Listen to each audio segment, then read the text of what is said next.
Olá, pessoal. Estamos iniciando mais um episódio do Alimentando Corações. E sejam bem-vindos e bem-vindas. E convido a você que irá nos assistir a acompanhar todo esse episódio.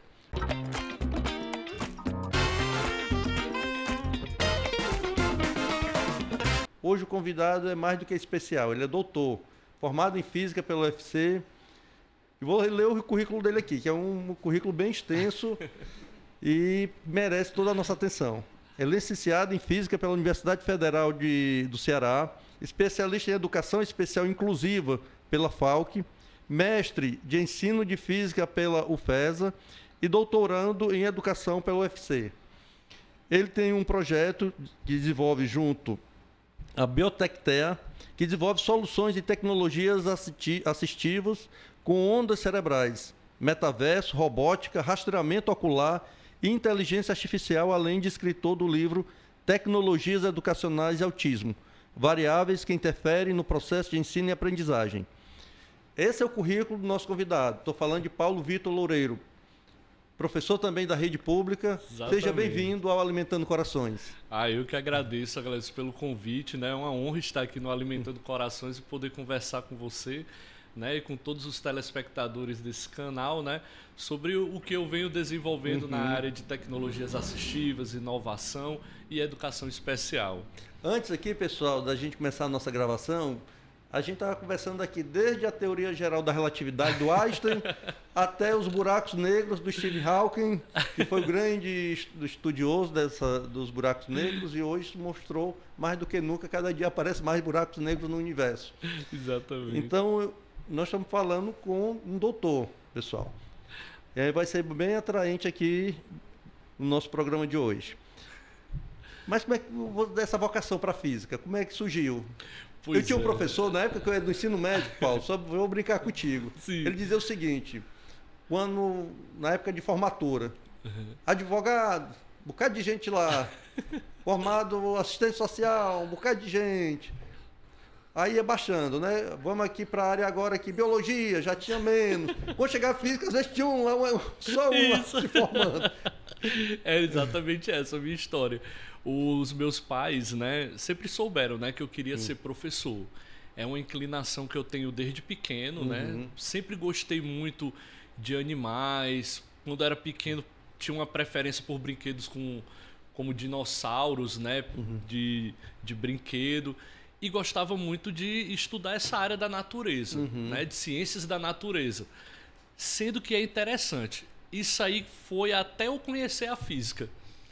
No meu ensino fundamental, na 8ª série, né, naquela época, 8ª série, hoje 9ª série, né, eu conheci a física lá no colégio do Pia Marta, do Montese, estudei lá. O meu professor era o professor Regis, um abraço, viu, professor Regis, se o senhor estiver assistindo. Tenho uma honra muito grande de ter sido seu aluno. Ele hoje é policial federal, né? Leciona, mas na área do direito. E ele me encantou com essa área de estudo. Na realidade é interessante, sabe, Gleus? Eu fui me motivar para sair dessa área de biologia, que era muito o que eu queria, para a física pelo desafio. Todo mundo dizia que física era impossível de aprender quando a gente começou a estudar.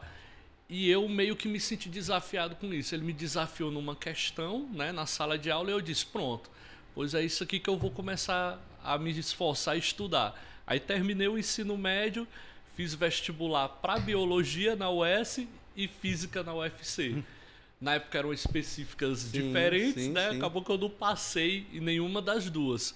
Aí quando eu foquei, eu disse, não, eu quero fazer só física. Aí fiz física na UES, física na UFC e passei em ambas. Mas tinha mais gente que você na formatura, não tinha, Paulo? No dia da sua formatura tinha mais gente. No dia da minha formatura foi... sozinho lá, foi super engraçado. No dia da minha formatura, a gente foi atrás de fazer a placa, né? A dita placa ou fazer a festa. Não tinha como. Só tinha, dos 40 que entraram comigo, só se formaram no meu tempo, né? Eu e mais 2. Então, assim, a gente se viu sem nem ter condições de fazer festa. Conseguimos fazer uma placa juntando os formandos de outros anos anteriores ao nosso. Nesse episódio, nós vamos tratar também de educação inclusiva, que é uma da área de especialidade do Paulo, nosso convidado. Nós vamos tratar de como é que as crianças na educação, que só atende pela educação pública, podem ser incluídas dentro do processo. Sim.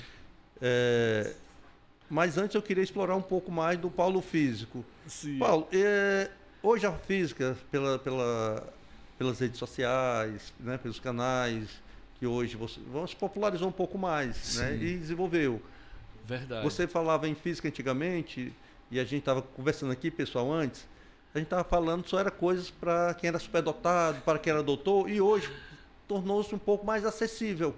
Então, essa coisa do conhecimento, e quando ele se torna mais acessível, as pessoas começam a compreender melhor também. E entender, porque antes não tinha nem a informação. Mas, claro que tem pessoas que se destacam dentro das áreas. Você estava falando da genialidade do Einstein. Eu acho super legal você falar isso, porque assim, eu venho de periferia, né? Eu venho de periferia e eu me lembro muito dos meus colegas dizerem assim: cara, tu vai ficar louco, cara. Tu estuda demais. Olha aí, ó. Aí, quando eu dizia assim, e quem é o teu ídolo? É o Einstein. Aquele velho louco lá que dá língua na foto, né? Aí eu disse, sim, é aquele mesmo. Mas olha aí, tá vendo que tu vai ficar louco. É interessante, né? Quem estudava muito ou era inclinado a fazer física, né? Por causa da popularidade do Einstein, né? Meio que era taxado já de louco, né? Tanto pelo assunto ser muito complexo, né, como pela irreverência, né, do próprio, né, Einstein nas suas divulgações, né, da sua imagem e tudo. Então, assim, eu acabei indo para a física, né, e trabalhei nessa área de popularização da ciência. Realmente, na minha época, não havia tantos canais de divulgação científica, né, e de popularização. Era algo até meio elitizado, assim, para você entender o que você falou. É raridade você que saiu da periferia se formar em física. Entrar na universidade na minha época era um sonho. Já era um sonho. Não existia, como por exemplo hoje, né, cotas para alunos de escolas públicas, uma série de pré-vestibulares criados por políticas de governo, né, que favorecem a inserção, né, o acesso e permanência dos alunos lá. Agora, né, o Pé de Meia, né, que é um novo projeto também do governo federal. Então, assim, a gente tinha... Inclusive, o ministro Camilo falou que o Pé de Meia vai ser, a primeira parcela do Pé de Meia vai ser agora já em março. Olha só, isso é incrível. No meu tempo, realmente entrar na universidade era um sonho que somente a elite meio que conseguia realizar. Eu até pedi aqui para a produção do canal, Lívia, se eu não me engano é dia 22 de março, mas pega a informação correta do anúncio do ministro Camilo, quando é que vai ser já acreditado a primeira parcela do Pé de Meia. E eu acabei entrando... É só para esclarecer, você falou isso, esclareça o que é o Pé de Meia, para as pessoas... entenderem do que se trata. Isso. Eu entrei na universidade e, assim, a gente não tinha, né, assim, uma ajuda de custo. Dia 26, pessoal, a primeira parcela... Olha só. Os alunos da escola de ensino médio, para que eles continuem a estudar, o Ministério da Educação, o governo federal, em parceria com o governo do estado, mas a verba é garantida pelo MEC, Ministério da Educação,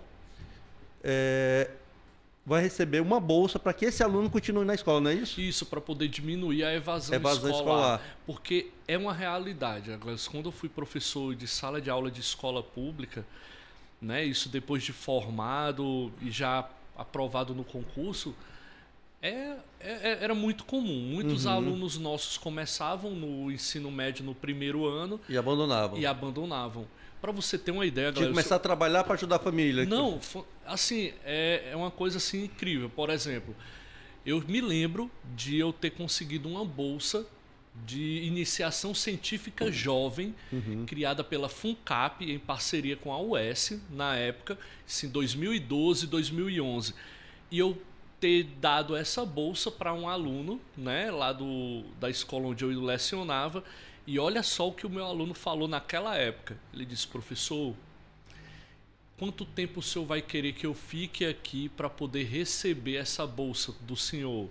Aí eu, olha, pelo edital eu vou requerer, né, que você cumpra, né, com as atividades da bolsa de 12 a 16 horas semanais. Ou seja, um turno, né? Se ele vinha à tarde para a aula, de manhã ele tinha que estar desenvolvendo as atividades da bolsa para poder ganhar aquele valor. E ele me disse que não ia aceitar, porque infelizmente, trabalhando aquele turno por mês, ele ganharia mais do que a bolsa que eu ia dar entregando garrafões de água. E a família dele precisava dessa ajuda. E você desperdiça um talento para... Entendeu? Então, assim, essa questão da renda é muito importante, é muito relevante. A gente pensa que não, mas ela é um aspecto motivacional muito grande. Aí, como é a sua vocação para educador? Você sai, é formado em física e opta de estar lecionando para a escola pública. Isso aí foi meio que militância, né? Né? Porque assim, eu sempre tive uma sensibilidade social muito grande por causa da educação dos meus pais, né?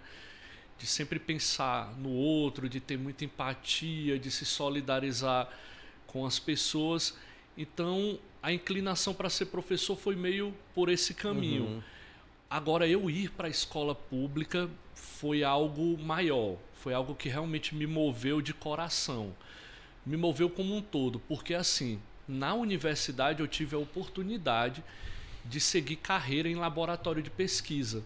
E na minha época, os cursos de licenciatura em física na Universidade Federal do Ceará, eles não tinham o mesmo, a mesma aclamação, né, do público, o mesmo interesse, né, que os cursos de bacharelado. Então, muitos cursos de bacharelado na época recebiam maiores recursos para terem bolsas e os de licenciatura não tinham. A gente às vezes tinha que concorrer com os bacharéis para poder conseguir alguma bolsa. E foi aí que eu comecei a meio que me decidir, assim, eu disse, eu vou primeiro para o laboratório. Trabalhei 1 ano em laboratório de pesquisa com o professor Sérgio Sombra, né, da Universidade Federal do Ceará. Olha a linha de pesquisa. Estudo de cerâmicas piezoelétricas para análise de propriedades elétricas e magnéticas. Até hoje eu me lembro. Trabalho extremamente complexo, mas que eu passei 1 ano, publiquei, participei de todas as atividades, mas não me senti de coração totalmente envolvido, né? Desculpa. Mas quando eu fui para a sala de aula, Aglailson, pronto, ali eu me identifiquei, eu me apaixonei. Porque assim, é questão de significado. Eu senti que eu estar na sala de aula, dando aula para os meus alunos, socialmente, eu estava contribuindo mais e de forma mais significativa do que produzindo aquele tipo de pesquisa dentro do laboratório. Foi uma questão muito pessoal, né? Eu saía da sala de aula e saía satisfeito, realizado. E dentro do laboratório eu não me via com essa satisfação, com esse, né, com esse interesse assim em dar continuidade. Mas eu sofri muita represália dos meus colegas. Eles disseram, você é louco, como é que você larga uma bolsa de iniciação científica da CAPES, oportunidade de ir para o mestrado na engenharia e ciência dos materiais. Para ser professor. Aí eu disse, isso, para ser professor de escola pública. Aí eu disse, não, cara, é meu sonho. Eu até fui, e isso é muito interessante eu falar isso. O professor Sérgio Sombra, ele me recebeu no dia da minha despedida e eu agradeci a ele por toda a oportunidade. Disse a ele que era muito grato porque o normal era receberem bolsistas, né, nos laboratórios só bacharéis. E eu, mesmo licenciado em física, né, ele recebeu com toda a atenção, mas que meu sonho era ser professor. E ele disse, vá, siga esse caminho. Perfeito. Rapaz, parabéns. Fico muito feliz, Paulo, de ter contribuído com a sua jornada. E espero que tenha sucesso. E tive, professor. Muito obrigado. Você tem um trabalho com crianças que têm síndrome do autismo, não é isso? Isso. Você tem o que é a tecnologia assistiva? Vamos lá. É interessante falar sobre isso. Quando eu entrei no estado, eu passei um tempo em sala de aula e soube por um amigo... E não vou emendar a outra pergunta. O que é e como é que a física contribui para a tecnologia assistiva? Perfeito. Pronto. Ótima relação. A física é uma área de estudo técnica, né, que mexe com os conhecimentos das ciências da natureza, o estudo de tudo que há no universo. Logo, lá no curso de física eu também tive alguns aprendizados na área de eletrônica, mecânica, robótica. Por mais que tenham sido teóricos, eles serviram de arcabouço para que, por exemplo, eu não me sentisse tão intimidado em querer fazer um estudo sobre isso de forma autodidata. Então, por ser físico, eu tinha esse arcabouço teórico, né? Tinha esse conhecimento. Quando eu entro na escola pública e vou lidar com o público autista, superdotados, paralisias cerebrais, síndromes de Down, surdos, cegos, eu percebo que usando a tecnologia eu poderia favorecer a eles uma série de oportunidades que garantiriam uma maior inclusão e uma maior acessibilidade. E o nome que se dá a esse emprego da tecnologia é tecnologia assistiva. Então a tecnologia assistiva, ela tem uma frase de um especialista, eu não me recordo o nome aqui, mas é muito bonita, porque ela diz assim: a tecnologia para nós, ela torna as coisas fáceis de se realizarem. Mas a tecnologia para pessoas com deficiência, ela torna as coisas possíveis. Né? Pode tornar as coisas possíveis. Então, assim, é de uma capacidade, é de uma potencialidade de emancipação muito grande para esse público, né, da educação especial, você poder usar essas tecnologias. E eu comecei a utilizá-las depois de fazer física, né, e ter uma certa base, né, para isso. Me diga uma coisa, dentro da Secretaria de Educação, que você também está hoje... lotado lá na Secretaria de Educação, na SEDUC. Ela vem desenvolvendo esse trabalho junto com esse trabalho de assistivo? Sim. Né? O governo federal, ele tem um plano de ações, né, que atualmente está em avanço, mas já vem sendo feito, né, há alguns anos, agora com maior intensidade, né, no governo Lula, que é a implementação e a ampliação do número de salas de recurso multifuncionais. O que são essas salas de recurso multifuncionais? São salas muito bem equipadas, com vários tipos de tecnologias assistivas, para poder exatamente viabilizar a inclusão e a acessibilidade desse público dentro das escolas. Então, a escola que tem pessoas com deficiência matriculadas ou superdotados, né? É bom falar para vocês. O que é né? superdotado? Assim, eu entender, porque assim, o conceito de superdotado é aquele cara que entende de tudo, aquela pessoa que, ele vai fazer aqui de dissertar sobre a cosmologia ou então tem entendimento de tudo. O legal é que quando você fala assim, fulano é superdotado, a primeira coisa que você pensa... esclarecer o que é o conceito dentro da educação, o que é superdotado. Pronto.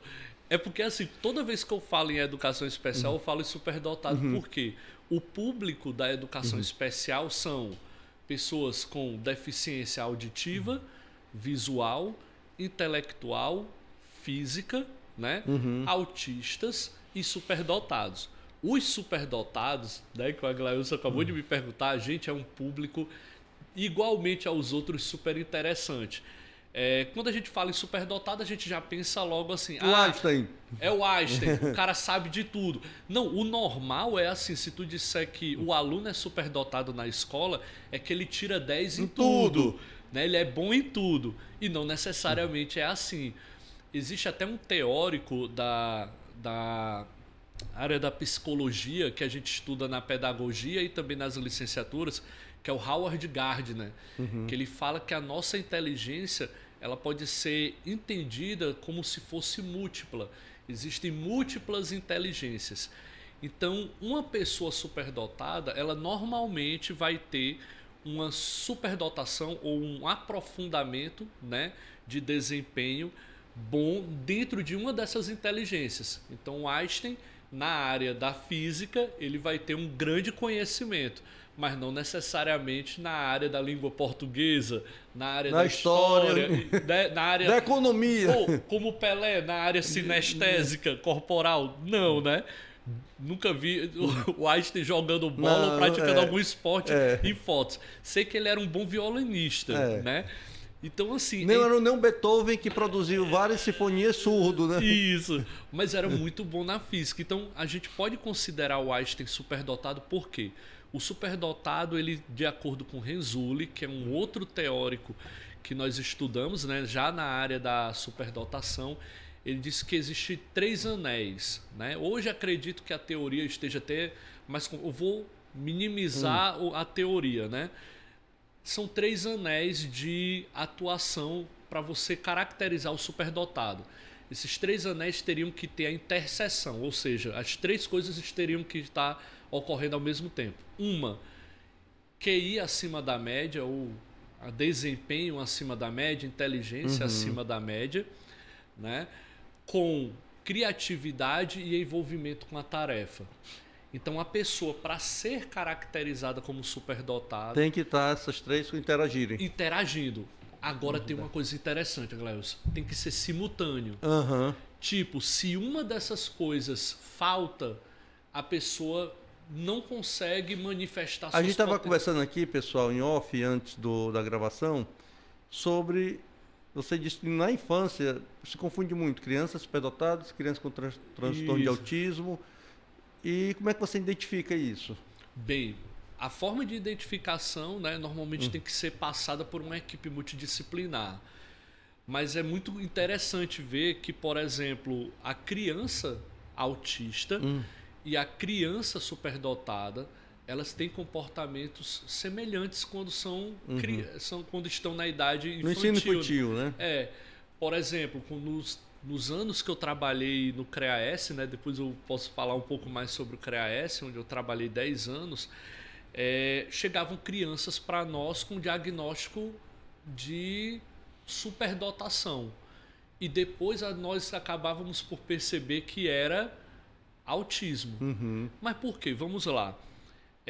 O superdotado, quando criança, ele tem um interesse comum muito aprofundado em determinado assunto. É o esporte, sabe todos os times de futebol que participam do Campeonato Brasileiro, inclusive acompanha estatísticas, sabe as camisas, sabe as bandeiras, coleciona as figurinhas, né, do álbum, é muito aficionado por aquilo.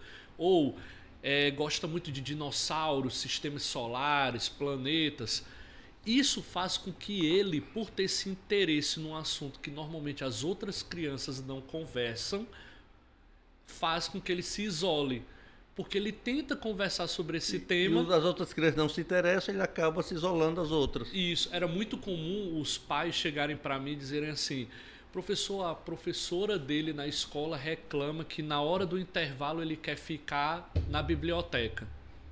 Ele não quer ir para as brincadeiras com as outras crianças no recreio. Aí eu, mas por que não? É porque ele quer ler os livros que tem lá sobre dinossauros. Aí eu, entendi. Então, superdotado. O autista, em contrapartida, acabava tendo também um comportamento de isolamento. Por quê? Porque ele, na questão dele de ter alterações qualitativas, né, da interação social, da comunicação e as suas estereotipias, né, comportamentais e motoras, fazia com que alguns alunos não interagissem com ele. E aí isso também fazia com que ele se isolasse.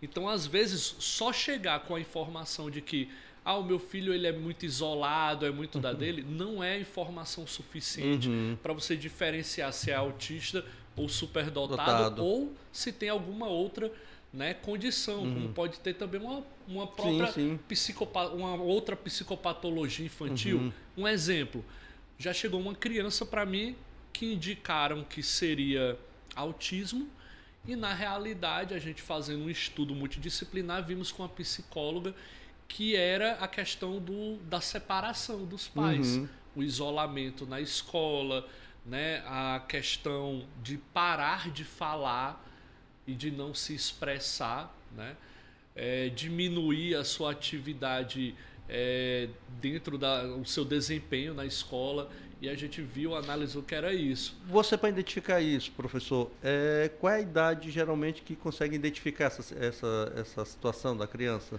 Bem, é assim, nós professores identificamos, né? Mas não podemos diagnosticar. Isso aqui é uma informação super relevante, né? Da gente passar para os telespectadores. Nós percebemos alguns comportamentos e indicamos para que os pais levem, vai fazer o diagnóstico. Para fazer o diagnóstico.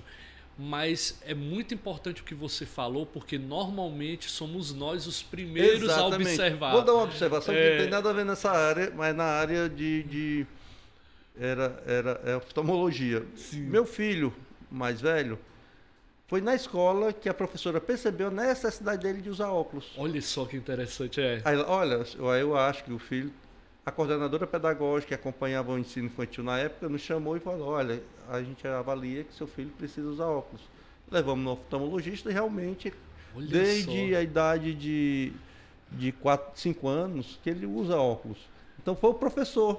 Interessante. Então o professor, diferente dos bolsonaristas, nós que acreditamos na ciência, acreditamos na educação, vamos valorizar o professor. Sim. O professor, ele é fundamental na formação da pessoa humana. Isso. Inclusive na o que ela vai ser, o caráter dela. Eu me tornei militante de esquerda por conta de professores também. Sim. Então o professor ele influencia muito o que vai ser a pessoa no futuro. Mas assim, como é que você é professor do ensino médio? Sim. Então, mas isso é diagnosticado muito na primeira infância, no ensino infantil. Vocês já recebem a criança, o adolescente, o jovem, já entra no ensino, já é diagnosticado, já tem ou passado o tratamento, ou mesmo, mas tem minimamente já um diagnóstico apresentado. Sim. Como é que você vê isso na educação como um todo? Você tem muita deficiência ainda para que essas crianças possam ter um atendimento? Temos muito que avançar, Glailson, muito. Assim, o que nós temos hoje é um maior acesso à informação, né? E uma maior compreensão da situação. Então, assim, nós temos hoje as ferramentas para poder dar melhores condições de acesso e permanência a esse público nas nossas escolas. O que eu acredito que ainda nós temos que avançar são nas políticas públicas. Né? O primeiro passo já foi dado. Nós temos hoje um número de diagnósticos muito maior do que antigamente tínhamos. Né? Tanto que muita gente se pergunta, né, por que é tanto autista aparecendo? Pronto. Será que está havendo uma mutação genética? Uma mutação generalizada, uma pandemia, não sei. Não, gente. Na realidade, o que os especialistas defendem, né, é que os autistas sempre estiveram entre nós, por aí, e que agora, com o acesso maior à informação e à compreensão sobre a situação, né, sobre a condição deles, a gente agora diagnostica bem mais do que antes. E aí o que é que acontece? Com esse diagnóstico é que o governo ou as políticas públicas começam a gerar demanda. Não é isso? Porque é assim que funciona as políticas públicas, sabe, gente? A gente primeiro tem que levar dados, diagnosticar a situação, fazer o levantamento do que precisa para poder atender aquela demanda que é diagnosticada, não é isso? Pronto. Então, atualmente é isso que nós estamos fazendo na Secretaria da Educação. Né? Hoje eu sou lotado na Coordenadoria de Educação e Direitos Humanos, né? Inclusão e Acessibilidade, sob a coordenação do professor Wilson. E lá, na Célula de Educação Especial, onde eu estou, né, como técnico, a gente faz todo esse estudo.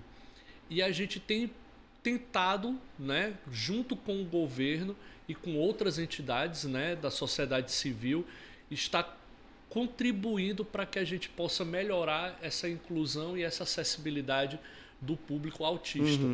Nós temos hoje uma demanda muito grande por profissionais de apoio escolar, essa é uma realidade. Né? Nós ainda precisamos... Tem esse levantamento já feito da necessidade? Temos quantitativa de pessoas necessárias para poder dar essa assistência? Temos esse quantitativo e temos também atualmente o diálogo, né? Tanto intersetorial dentro da própria Secretaria da Educação, como também com outras secretarias. Porque isso passa a ser transversal. Isso. E é algo muito interessante do nosso governo, né? Do caso do governo é humano, né? Que nós temos esse diálogo. A gente conversa com as outras secretarias, a da saúde, a da proteção social básica, né? A própria da doutora Socorro França, né? A de direitos humanos. Então, nesse diálogo, a gente está construindo, né, políticas públicas para fazer um melhor acolhimento, né? Então, além desse número, nós temos também com o governo federal o diálogo de ampliar as salas de recurso, né, multifuncionais, que são salas onde o profissional vai estar lá atendendo a esse público. É interessante falar que, além do professor de sala comum, onde o seu filho autista está incluso, né, tem também o professor de AEE, que é a categoria, né, profissional ao qual eu estava lotado, né, durante 10 anos, que é um serviço dentro da educação especial para atender esse público. E ele normalmente fica numa sala, que é essa sala de recursos multifuncionais dentro da escola. E o governo federal está ampliando essas salas nos municípios, né, do nosso estado. Então, assim, a gente está tentando acolher, ampliar esses serviços. Tem uma outra notícia muito boa. O CREAS, né, onde eu trabalhei, que é o Centro de Referência em Atendimento Educacional Especializado aqui do estado do Ceará, onde acolhe um público enorme, né, da educação especial. Ele agora está sendo implementado em outros municípios, né? Em breve nós estaremos inaugurando um em Crateús. Me diga uma coisa, dentro desse trabalho que você, da ampliação das salas, de acompanhamento desses jovens, sim, eu queria que você compartilhasse com o nosso público experiências, porque você falou, a sua pessoal, de que foi que chegou para o professor, obrigado pela oportunidade, mas eu quero seguir a carreira de professor público, me identifico. Ele parabenizou, porque é gratificante para um professor quando ele vê êxito no seu trabalho. Sim. Aquele aluno que agora está se destacando, você se sente realizado, não é isso? Sim, sim. Eu queria que você compartilhasse experiências. Eu tenho histórias muito bonitas, assim. Uma delas, que é a que eu mais conto, né, por aí, mas tem muitas, é de um aluno meu com paralisia cerebral, superdotado, né, que é o Gabriel Esmeraldo, né? Um abraço, Gabriel Esmeraldo, Andréia Esmeraldo, a mãe dele, que ele foi meu primeiro atendimento na educação especial. Ele chegou até a mim para poder ser acompanhado numa cadeira de rodas, com uma avaliação feita de superdotado, e foi assim um desafio para mim poder contribuir com o processo dele de ensino-aprendizagem, porque até então eu nunca tinha trabalhado com um aluno com paralisia cerebral, e a condição dele era qual? Ele não movia as pernas, ele não movia os braços, ele não falava, mas ele tinha um movimento consciente e voluntário, né, dos olhos. E ele também se comunicava um pouco com o movimento do dedo das mãos, numa amplitude de movimento desse tamanho, gente. Então as primeiras formas de comunicação minhas com ele, né, foram desenvolvidas pela mãe dele, né, que já tinha, né, uma experiência. Ela me ensinou muito, Aglailson. Esmeralda, né? Dona Esmeralda. Parabéns, né? Dona Esmeralda. Uma mãe incrível, sabe? E ela criou uma placa que era vermelho e verde. 2 retângulos vermelho, um vermelho e um verde. E a gente fazia sim ou não nessa placa. Eu dizia, Gabriel, você entendeu o que eu expliquei agora? Aí ele indicava com sim ou com não, né? Porque era o pouco de amplitude que ele tinha. Sendo que veio a questão, como que ele vai se preparar para o vestibular, Paulo? Porque, assim, no vestibular, a pessoa com deficiência pode pedir uma ampliação da carga horária para 1 hora a mais. Mas ainda assim precisaria de uma forma dele fazer isso de maneira mais rápida. E a gente ficava, meu Deus, como é que a gente vai conseguir isso? Olha que interessante, gente. E aí a história dele se cruza com a dos outros alunos. Eu tinha um aluno autista de 10 anos que ele era fascinado por ficção científica. E eu já dava aulas de robótica para ele. Por que aulas de robótica para autistas, né? Por quê? Porque eu vi que com o emprego da robótica eu conseguia desenvolver algumas habilidades com esse público. Principalmente a melhora na administração e manutenção da atenção. Porque muitos autistas têm um déficit de atenção, né? É uma questão de funções executivas que ele não consegue, às vezes, se manter atento numa atividade por muito tempo. E aí eu vi que com a robótica eu conseguia ajudar ele, né, auxiliar na administração e manutenção da atenção. Esse aluno chegou para mim, depois de já um tempo... O nome dele? Esse daí era o Eric. Eric. E disse, tio, me chamavam de tio, né? Tio, o senhor sabia que dá pra gente controlar um robô com a mente? E eu, como é, meu filho? Aí eu, não, rapaz, eu acho que você tá assistindo muito X-Men, né? Que na época tava saindo os filmes do X-Men do professor Xavier, né? Usando a telecinese, controlando as coisas. Aí ele ficou com raiva, porque ele achou que eu tava zombando dele, né? E eu disse, rapaz, eu acho que né? Aí ele, olha, saiu com a cara fechada, tudo bem. Na outra semana ele trouxe um vídeo do YouTube e colocou no computador. Olha aqui, se não é verdade.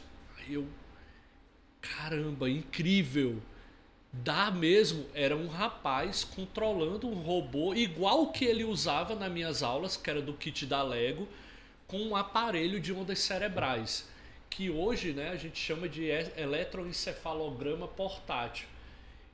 E eu não conhecia essa área de estudo, né, que se chama hoje de Brain Computer Interface, né, ou interface cérebro-máquina, que é o que o Elon Musk hoje desenvolve estudos, né, aquele bilionário, né, dono da Tesla, da SpaceX, com a Neuralink. Pois a Glailson, o menino, puxou essa ideia para mim muito antes do Elon Musk puxar a criação da Neuralink. Isso aí foi o que? 2013, 2014. A Neuralink foi criada em 2016. Então, assim, a gente começou a estudar isso. Quando eu comecei a estudar isso, aí veio a questão dos alunos com paralisia cerebral. E os autistas, eles têm uma sensibilidade, uma empatia muito grande. Eles chegavam nas minhas aulas e olhavam os alunos que estavam participando e perguntavam assim, tio, por que que o fulano, né, o Gabriel, né, não participa das nossas aulas de robótica? Aí eu, assim, né, Eric, é porque ele não consegue pegar o robô, montar, ele não tem a mobilidade para poder montar as peças. Tio, mas ele poderia controlar o robô com a mente. Aí pronto, foi a hora que a gente se juntou e vamos desenvolver isso para poder incluir. Aí vocês conseguiram desenvolver? Conseguimos, Aglailson, conseguimos. A gente foi atrás das pesquisas. Eu me lembro muito de uma vez ele trazer um texto em francês para mim. E aí eu disse, meu filho, mas o tio não sabe não, francês não. O tio não sabe nem o português direito, aí eu brincando, né? Aí ele disse, tio, você é muito burro, tio. Aí eu comecei a rir, ó. Aí o rapaz, me respeite, como é que você fala um negócio desse comigo? O seu professor, rapaz. Seu professor, ele, não, tio, porque é só colocar no Google Tradutor. Aí acabou contigo. Acabou contigo. Aí eu, sério, rapaz, é mesmo, né? Vamos lá. E aí a gente foi pegando textos de diferentes áreas de estudo, né? Me lembro que foi dificultoso porque, assim, muitas pesquisas falam sobre o tema, mas não colocam os códigos-fontes dos seus projetos. Sim. E aí foi que eu consegui, por um trabalho, pesquisando, encontrar um rapaz que estava vendendo o aparelho de ondas cerebrais dele no Mercado Livre. Coisa de Deus. Eu acredito, eu sou cristão, eu acredito muito assim que... Eu também sou. Somos dois pessoas que acreditam na ciência e em Deus. Uma coisa para mim, tá casada com a outra. Eu disse assim, não pode, porque a Glailson, assim, foi de uma coisa tão incrível. Eu pesquisando, encontrei o aparelho e contei para o rapaz, né, que estava comprando o que é que eu queria. Olha, eu tenho um grupo de alunos autistas superdotados e também autistas sem serem superdotados que querem muito que os alunos meus com paralisia cerebral participem das aulas de robótica. E eu estou desenvolvendo esse projeto, estou com tanta dificuldade. Achei seu aparelho de ondas cerebrais, queria comprar ele. Pois o rapaz me deu a dissertação de mestrado dele, ou foi a monografia dele, de ciências da computação, toda com código-fonte lá. E eu disse, caramba, é a primeira... Eu disse a ele, meu amigo, é a primeira vez que eu recebo um código-fonte dessa área. Ele, pois tente usar esse... O que é o código-fonte, assim, para as pessoas que não entender? Gente, o código-fonte é exatamente as linhas do código que vão dizer como o programa que eu vou instalar no computador vai funcionar. Se eu não souber como aquele programa tem que ser... como é que se diz, codificado, né? Como ele tem que ser escrito, que a gente chama até escrito, ele não vai funcionar bem. E assim, eu não sabia como é que eu vou conectar o aparelho de ondas cerebrais que está na cabeça do menino com o robô e depois com o computador. Pois o documento que ele me passou, a monografia dele, conseguia, já dava uma luz. Aí, Aglailson, tem esse vídeo lá no meu Instagram. O meu aluno de nome... eu acho que eu não sei se foi o Lucas. Eu disse, Lucas, bora me ajudar. Lucas, paralisia cerebral e falava. Eu disse, me ajuda com isso aqui, bora fazer isso. E ele, tá certo. Pois a gente fez um protótipo onde ele... Com esse código a gente conseguiu conectar com uma placa de circuito e ele, ao piscar o olho, fazer um LED piscar, que é uma lâmpadazinha. Aglailson, a partir daí a coisa foi desenrolando-se. Porque assim... Foi a partir daí, desse projeto, que ele conseguiu fazer o vestibular? Isso, porque... Enem, né? Eu vou chegar lá. Ele piscando o olho, ele não acendia e apagava o LED? Pronto. Agora eu tinha uma forma de comunicação que era ou 0 ou 1, ou sim ou não, ou apertar ou desapertar. Então, quando eu consegui fazer ele ligar e desligar o LED, eu entendi que eu conseguiria fazer ele clicar e não clicar em alguma coisa. E aí foi que um aluno deu a ideia do seguinte, tio, bora fazer um teclado virtual com o mouse passando pelas letras do alfabeto. Incrível, né? Quando chegar na letra que ele quer, ele vai piscar o olho. Pronto, foi aí que a gente conseguiu criar. Essa é coisa de gênio. Isso é gênio. É gênio. É gênio. Um menino desse, e aí você vê. Envolveu a equipe. Você, eu, o Lucas, o Eric e o Gabriel. E o Gabriel Esmeralda. Então, assim, e a mãe dele, todo mundo se sensibilizou. É incrível. Aglailson, isso era para receber prêmio. Rapaz, assim, eu sou muito realizado por isso, porque hoje, Eric, formado em análise e desenvolvimento de sistemas, o Lucas foi para a área de artes plásticas no IFCE, o teatro, se eu não me engano, e o Gabriel está fazendo engenharia da computação na Unifor. E o sonho dele, ele falava pra gente, né? Ele escrevia que era trabalhar com essa área de desenvolvimento de tecnologias assistíveis. Você falou agora há pouco do Elon Musk, né? Sim. O Elon Musk, você vê hoje as grandes Big Techs concentradas em meia dúzia de pessoas, né? Sim. Tem o que? A Amazon, você tem a Microsoft... Você tem a Apple, né? Tem ali 4, 5 grandes Big Techs que controlam a tecnologia. Sim. Tecnologia, quem controla, pode controlar a economia. Porque a gente estava conversando aqui, o que é tecnologia? É o trabalho acumulado ao longo da história. Trabalho manual e trabalho intelectual das pessoas. Eu acho muito semelhante com a história da concentração de riqueza exatamente. E a criação de desigualdade social. Cada vez mais a gente vê o Estado, o ente público, com menos controle sobre essas tecnologias. E isso é um perigo para a humanidade. Muito. E eu queria abordar isso contigo. Você, como estudioso, você preocupado com o bem comum, como vê essa concentração de tecnologia na mão de poucas pessoas? Eu vejo com muita preocupação, Aglailson, porque assim, no governo, né, nos órgãos onde nós trabalhamos, nós utilizamos software livre. Uhum. E quando a gente vai para outros espaços, a gente vê esses softwares dessas big techs. Uhum. O que é que acontece? A gente ainda tem que estar lutando muito para a promoção de uma soberania digital nossa. A gente tem que criar novos Não espaços. existe soberania nacional se não houver o controle da tecnologia, do desenvolvimento tecnológico. Perfeito. A China conseguiu se desenvolver, ser a potência mundial. Ela saiu de um país semi-feudal, agrário, para em menos de 50 anos se tornar uma potência na economia mundial. E hoje é a economia que mais se desenvolve no mundo. Ela passou a controlar a sua tecnologia e desenvolver essa tecnologia a partir do Estado. Isso. Você vê hoje, inclusive, estados ocidentais, aí você pega os Estados Unidos, a Europa, onde essa tecnologia se concentra na mão de pequenos grupos empresariais.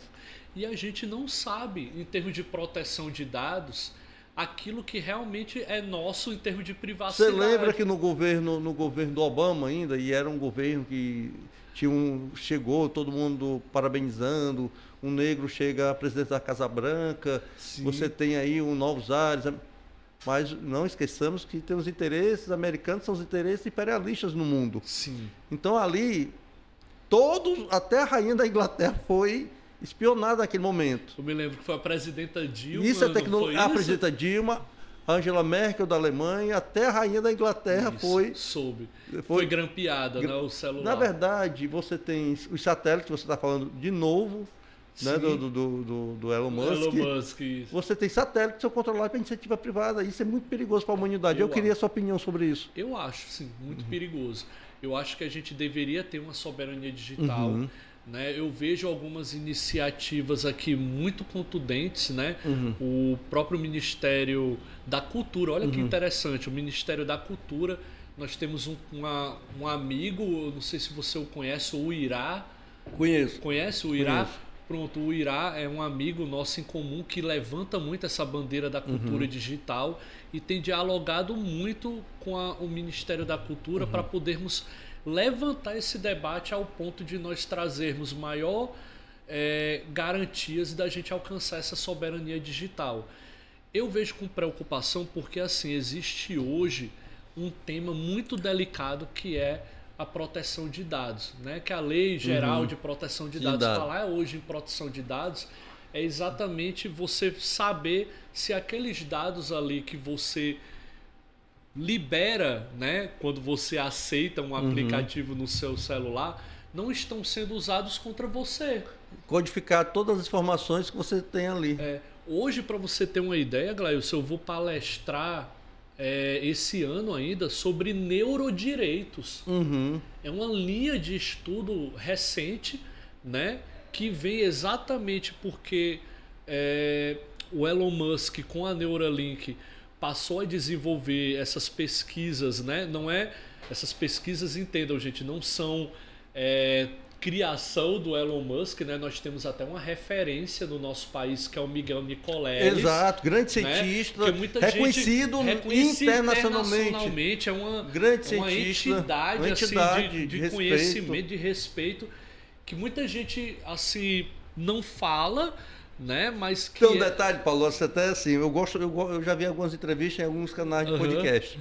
E ele trabalha na seguinte linha: olha, o desenvolvimento tecnológico, ele pode inclusive aniquilar a capacidade criativa humana. Isso. Porque tudo que existe hoje, ele foi a partir da criatividade humana. A tecnologia, ela apenas concentra essas informações. A gente pega um supercomputador, ali são informações que a humanidade foi desenvolvendo, mas ele é incapaz de compor a Sétima Sinfonia de Beethoven. Exatamente. Ele é incapaz de pintar a Mona Lisa, ele é incapaz de gerar a Capela Sistina, Pintar a Capela Sistina, né? lá na Itália, Michelangelo. Ele não vai fazer isso. Ele vai apenas receber as informações. E quanto mais você desenvolve isso, aí é a preocupação do nosso amigo Nicodelis. A humanidade vai ficar relaxada, passando as informações para a máquina e a máquina fazendo tudo.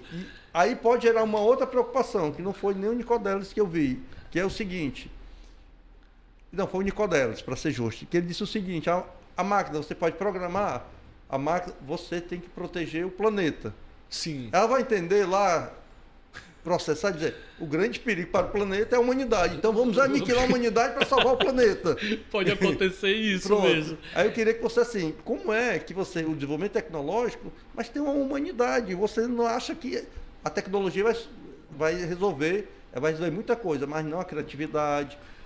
E tem o perigo de você controlar essa coisa da... Eu acho que passa pelo que o presidente Lula tem falado tanto ultimamente. Regulamentação. Regulamentação. Tem que ter regulamentação, tem que ter uma forma de controle. Eu não acredito que por si só, como essas tecnologias estão avançando, você vê a União Europeia fazendo reuniões e mais reuniões sobre a regulamentação da IA, né, da inteligência artificial. Você vê Estados Unidos correndo atrás disso. E nós, né, estamos também nessa corrida, né, mas temos também outras preocupações, não somente com a IA, mas também com a internet, né, que o presidente tem falado muito sobre esse tema, se preocupando principalmente com a produção de fake news. Nessa eleição agora, por exemplo, saiu uma publicação, Lívia, que é a nossa jornalista aqui, uma publicação do Trump agora, através do IA, ele fez uma montagem dele com jovens negros, para entrar e dialogar com o público que tem rejeição ao nome do Trump. Então, foi uma montagem da IA. Então, aqui o TSE, o Tribunal Superior Eleitoral, já tem um entendimento que a IA não pode ser disseminada para falsear, né, uma realidade, nem propagandear uma mentira. Mas é interessante que, assim, hoje já existem até grupos, né, no mundo que desenvolvem IAs com esse propósito. Exatamente. Porque, assim, a tecnologia, isso é um debate que existe até no meu doutorado, né? O meu doutorado, gente, ele é da linha de pesquisa História e Memória da Educação. Né? Eu sou orientando da professora Fátima Nobre, que é uma grande estudiosa de teóricos críticos, né, da filosofia, principalmente Lucasi, né, que é um dos autores da tese dela de doutorado. E lá há um debate muito animado, né, muito exaltado em torno do uso da tecnologia. Para você ter uma ideia, no último fórum da internet do ano passado, o Fórum 13, né, o Fórum da Internet no Brasil de número 13, o debate maior que houve lá foi: a tecnologia, ela é má ou ela é boa? Depende para que o uso dela. Exato. Tudo você tem que ver para que vai ser usado. Isso, e a gente ficava, vamos lá. Aí uns foram para a área da linguística, outros foram para a área da própria tecnologia, outros foram para a área filosófica.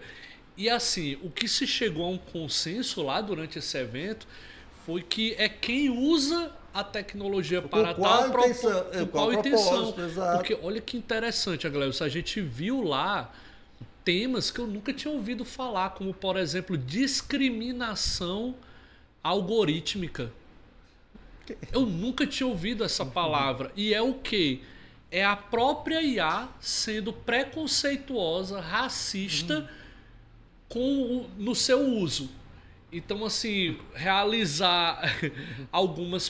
Por exemplo, parece que fizeram o uso de uma IA para contratação de profissionais, né, na Europa, né, e eu não me lembro bem, mas parece que nos modelos das imagens que foram utilizados, né, o banco de dados só tinha pessoas brancas e não apareceram pessoas pretas. E tem outras situações, eu peço desculpas se eu não estou sendo muito claro com o exemplo, não me recordo, Mas procurem esse tema, discriminação algorítmica. Então, assim, é o uso do algoritmo de IA, mas que acaba sendo tendencioso, racista, ou misógino, ou capacitista. Então, veja só que hoje a gente tem que ter uma forma de estar controlando ou regulando isso. O canal Alimentando Corações também é um canal também de cultura, pessoal. Além de conhecimento, cultura. Tem um filme que eu acho maravilhoso, a trilogia Matrix. Eu sou fã de Matrix. Vamos lá. Eu estava vendo uma vez com o canal do Sacani. É do Sacani, isso. Uma vez perguntaram, Sacani, quem não conhece, sigam lá, é muito bom. Eu, às vezes, vou dormir ouvindo Sacani. Sim. A gente pode estar vivendo a Matrix? Podemos. Vocês sabem. Podemos. Exato. Assim, ninguém... Eu já ia dizer... Matrix, são 3 filmes, é uma sequência de 3 filmes. Maravilhoso, lançaram o 4º agora, mas foi... mais tirando onda com os outros 3 filmes do que propriamente a continuidade. O 4º era para tirar onda, né? O 4 eu não recomendo muito, não. Mas o primeiro, entre os 3, é o maravilhoso. É o melhor, é porque traz Matrix faz filosofia, religião, economia, tecnologia, tudo no mundo está lá. Isso. Todas as áreas. As áreas tem lá em Matrix. Mais atual do que nunca. Mais atual do que nunca. Não, gente, ali, a Matrix traz muito esse debate, né? Exato. Tem uma coisa legal ali, eu não sei se... isso eu vou lhe recomendar, eu acho que você não assistiu.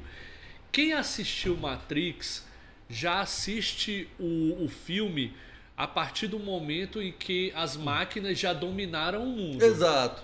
Mas existe os quadrinhos, o anime, né, que é exatamente microvídeos, né, microfilmes lá, que falam sobre como foi que de hoje, né, e nós chegou a dominação das máquinas. Que é o Animatrix. O Animatrix, exatamente. Se tu colocar lá no HBO Max, se eu não me engano, Animatrix, aí tem lá esse compêndio, né, de microfilmes da trilogia Matrix, mas contando como chegou até o filme 1. E é fantástico, porque é muito da preocupação do que nós temos hoje. A gente tem um processo de automação que está sendo acelerado e que está crescendo. As máquinas, perguntando uma pergunta bem direta, as máquinas podem chegar a ter, elas ter autocontrole, ter consciência, né, e autocontrole, ela não depender mais do humano, ser independente, e começar a fazer juízo e julgar de valor.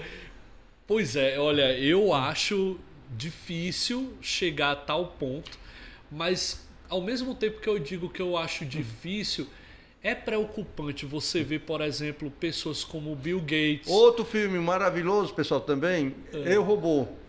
Eu, Robô, com Will Smith. Muito massa também. Tem muita ação. A máquina, ela chega no Eu, Robô, um dos robôs, ele começa a ter sensibilidade, é desenvolvido de sensibilidade. Ele cria afeto, né, pelo seu criador. Aí rapaz, isso aí mexe muito comigo. Eu sou muito fã também de Star Wars. Mas justamente aquela pergunta que eu te fiz, né?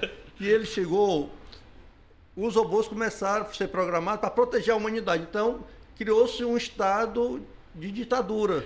De controle dos robôs sobre os humanos. Você não pode sair de casa, eu faço por você, fique só aqui parado. Então, alguém programar lá e pode chegar no nível dele. Assim, pensa comigo. A gente vai começar a construir vários robôs aí. Certo. Esses robôs vão ter uma inteligência artificial que está cada vez mais avançada. Essa inteligência ela pode chegar a tomar decisões próprias, que é o que acontece lá no Animatrix, né? Que conta a história do filme Matrix. Os robôs, um robô, ele se irrita com os seus donos, era um robô doméstico, né?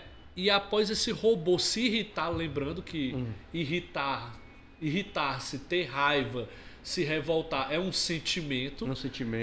Né? O robô então adquiriu um nível de consciência ali e ele mata os seus donos. E aí ele vai a julgamento. A partir do momento que ele vai a julgamento, é declarado no julgamento que ele deve ser destruído. E aí várias pessoas vão às ruas para poder se manifestar em favor dos robôs e contra. E começa uma guerra civil. Após essa guerra civil, esses robôs que se conscientizaram da sua condição vão para um... Ou seja, tem o Exterminador do Futuro que eu tô lembrando aqui. Foram criaram como se fosse um estado próprio e soberano. E começam a produzir, claro, bem mais do que nós humanos. Então as suas ações nas bolsas de valores crescem, eles começam a produzir máquinas e bens de consumo que todo mundo começa a comprar, e eles economicamente se tornam a potência mundial. E aí o que é que acontece? Uma guerra. Porque os países que eram antigamente potência não querem reconhecer o país lá dos robôs. E aí pronto, aí começa a guerra. A partir dessa guerra o extermínio extermínio da humanidade, porque eles pensam assim: essas máquinas funcionam à base de energia solar, então nós vamos tapar o céu. E aí eles criam uma tecnologia que tampa o céu, né, de forma que não chegue energia solar no planeta. E aí as máquinas começam a usar nós como pilhas. Né, que é exatamente o Matrix. O Matrix, exatamente. Então assim, é um debate que tem N ficções científicas aí para dar... A cultura sempre ela é profética, ela está assim, além do seu tempo. Não chegando a esse nível, talvez, mas saibam de uma coisa, gente.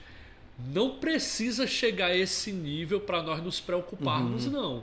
Como o próprio Aglailson falou aqui, o que a gente está conversando aqui, só a produção de fake news, que é um uso da IA com esse fim, já gera todo um problema mundial. Exatamente. Porque você decide as lideranças mundiais com isso.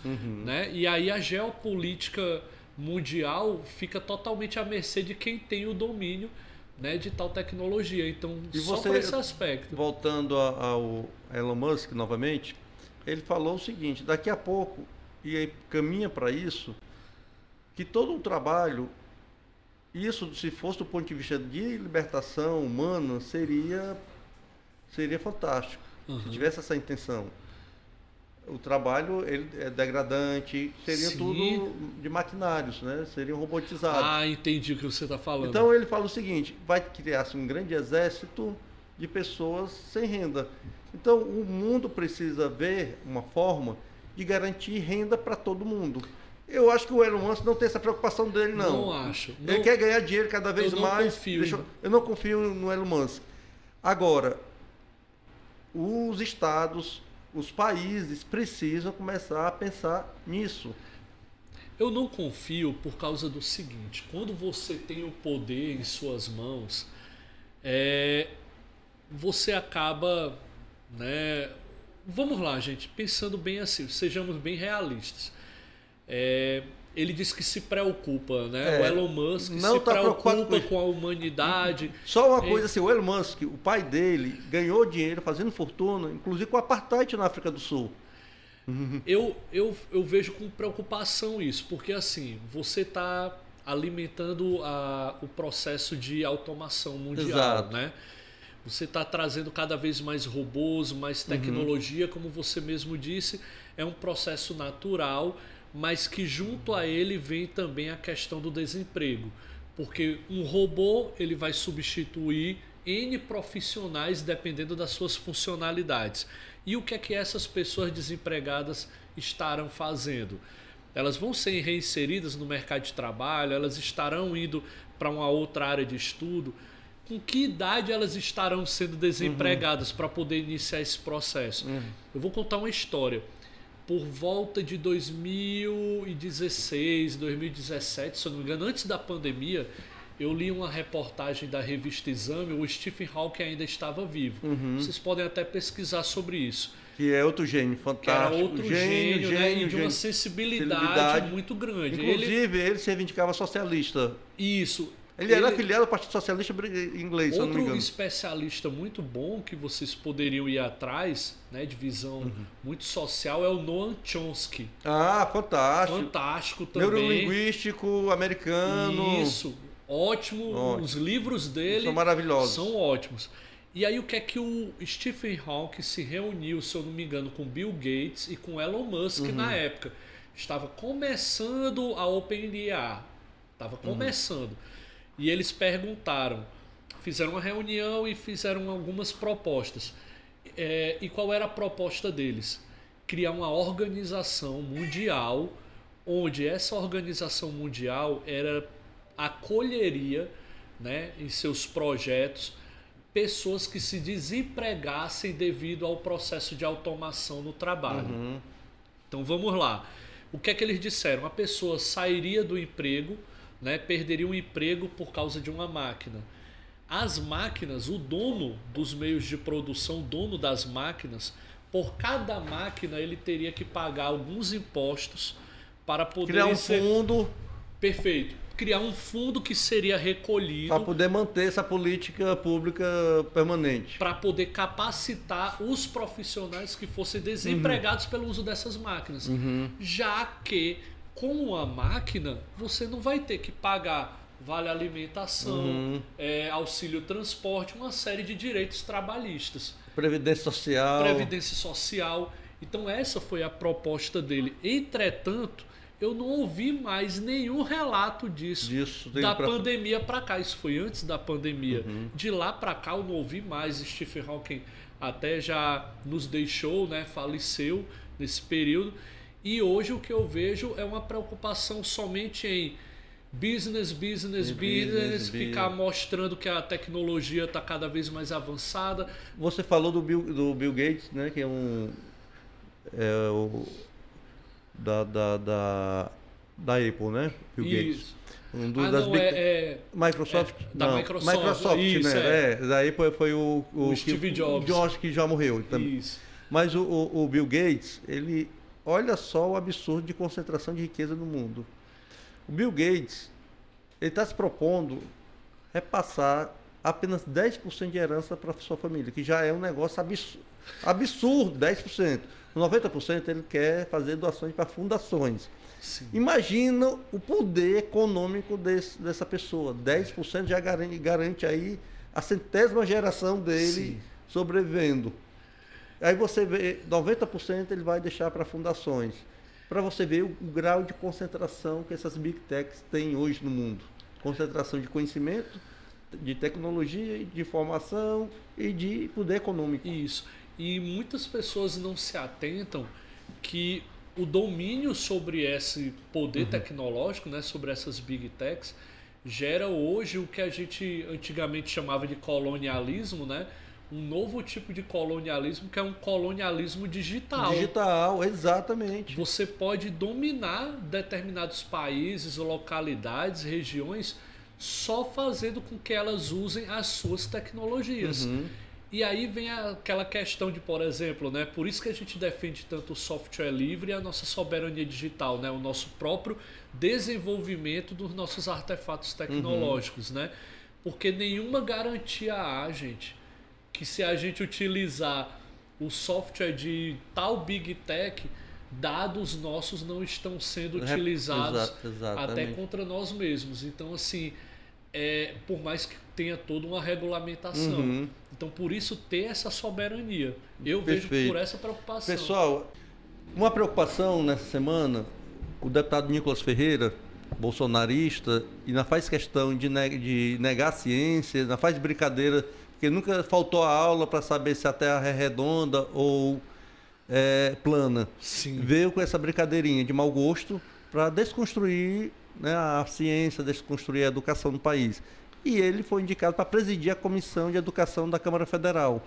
Você, como educador, você que fez opção pela educação pública, como você vê essa situação? Eu me sinto extremamente ofendido, Glailson. Extremamente ofendido, porque eu acredito que, como gestor, né, de políticas públicas e professor, nós devamos colocar pessoas em seus cargos de acordo com sua competência técnica. Exatamente. E sua história. O Nicolas Ferreira não é uma pessoa que tem um histórico em favor da educação no nosso país. Nada na educação pública nesse país. Ele faz relatos. Recentemente ele participou de uma entrevista e disse que tem 3 leis, dentre 10 que ele fez durante seu mandato lá em Belo Horizonte, 3 delas defendendo, né, a educação, e que isso seria o suficiente, né, para ele lograr, né, sucesso na presidência da Comissão de Educação, o que eu não concordo. Inclusive, uma das que ele ajudou, né, a escrever é uma lei que fala sobre a proibição do pronome neutro. Exatamente. E aí a jornalista até pergunta, e isso é prioridade para a educação que já tem tantas questões delicadas para se resolverem, né? Inclusive a questão da evasão escolar, a questão de tantos outros aspectos. Então, assim, não acho que seja uma pessoa indicada a estar lá, devia ter vergonha de estar assumindo, porque só devia assumir quem realmente tem comprometimento, quem tem história, né? Uma pessoa da nossa terra que eu acho que deveria ser a pessoa mais indicada para estar lá, o deputado Idilvan Alencar, né, que tem um histórico fantástico como secretário da Educação, à frente dessa pasta aqui no nosso estado. Temos a Isolda Sela, temos o nosso próprio ministro da Educação, que é ex-gestor, ex-governador. Então, assim, eu sempre prezo... E vou só, assim, você falando do ministro Camilo, o presidente Lula, mais ou menos um mês atrás, falou que o ministro Camilo hoje é a maior liderança política do Nordeste. Olha só, né? Interessante. Inclusive, ele colocou o Camilo no rol de nomes que podem sucedê-lo. E eu concordo com essa colocação. É uma pessoa que tem contribuído e tem conduzido muito bem a gestão do nosso estado. Sim. Não é à toa que ele hoje é um estado muito bem fortalecido em vários aspectos, né? Consolidado na educação, consolidado de forma fiscal. Então, assim, é um estado que hoje, graças ao Camilo, né, e aos outros políticos, né, e grupos que participaram dessa gestão, deixaram o estado como está, né? Mas voltando a falar do Nicolas, do lamentável episódio dele, do lamentável episódio de sabermos que o Nicolas Ferreira vai assumir, né, a presidência da Comissão de Educação, é dizer isso, que realmente é revoltante. Nós temos que ter pessoas lá com competência técnica, com história, com trajetória que realmente converse com aquilo que você vai estar lá defendendo. E ele não é essa pessoa, ele não tem esse histórico. Me lembro até de que durante o governo Bolsonaro, nós professores fomos colocados muitas das vezes como vilões. Exatamente. Então, assim, foram muitos equívocos cometidos durante aquele governo, que ele era um dos seus principais defensores e que eu acredito que ainda hoje, sendo ele ainda muito atuante nessa ultradireita, não possa ser uma pessoa que a gente possa ver como aliada da educação e principalmente na resolução dos problemas atuais da nossa educação. Nós estamos encerrando aqui o nosso programa, mas esse episódio dizer que tivemos uma aula sobre tudo. Né? Uma aula sobre inovação, sobre tecnologia, sobre educação inclusiva, sobre cosmologia. A gente conversou sobre tudo, absolutamente quase tudo hoje na área de conhecimento. Primeiro quero agradecer, Paulo Vitor. Muito obrigado. E ficar seguro de que a nossa educação, com profissionais qualificados como o professor Paulo Vitor, ela está em boas mãos. Eu queria que você pudesse fazer as considerações finais aqui do nosso episódio. Eu só tenho que agradecer a Glailson pelo convite, agradecer também a Lívia, né, a toda a sua equipe. A Lívia fica aqui na produção.